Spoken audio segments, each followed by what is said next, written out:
Welcome to this introduction on normal distribution parameters. In this video, we will explore the two fundamental values that define the famous bell curve: the mean, represented by mu, and the standard deviation, represented by sigma. The normal distribution, often called the Gaussian distribution, is a probability distribution that is symmetric around its center. In this model, data points near the center are highly frequent, while data points further away become increasingly rare, creating a distinctive bell shape. To fully describe any normal distribution, you only need two numbers. The first is the mean, symbol mu, which locates the center. The second is the standard deviation, symbol sigma, which describes how spread out the data is. Let's look at the first parameter, the mean. Denoted by the Greek letter mu, it represents the average value of the entire dataset.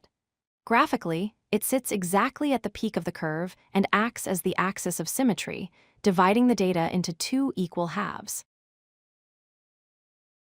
Changing the mean simply slides the entire curve left or right along the horizontal axis. Notice how the shape does not change at all. A negative mean moves the curve left, while a positive mean moves it to the right.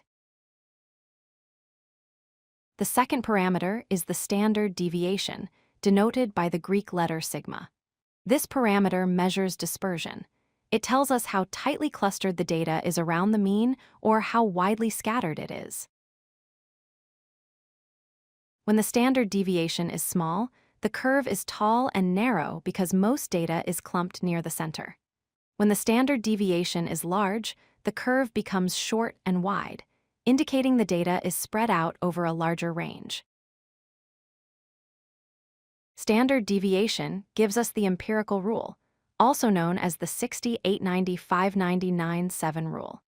It states that approximately 68% of data falls within 1 sigma of the mean, 95% falls within 2 sigmas, and 99.7% falls within 3 sigmas. We see normal distributions everywhere in real life. Human height is a classic example. Most people are near average height. Standardized test scores, measurement errors in science, and biological stats like blood pressure also typically follow this pattern. To summarize, remember that the mean, mu, determines the location of the curve's center. The standard deviation, sigma, determines the shape or width of the curve. Together, these two parameters completely define the normal distribution. If you like this video, hit that like button and don't forget to subscribe.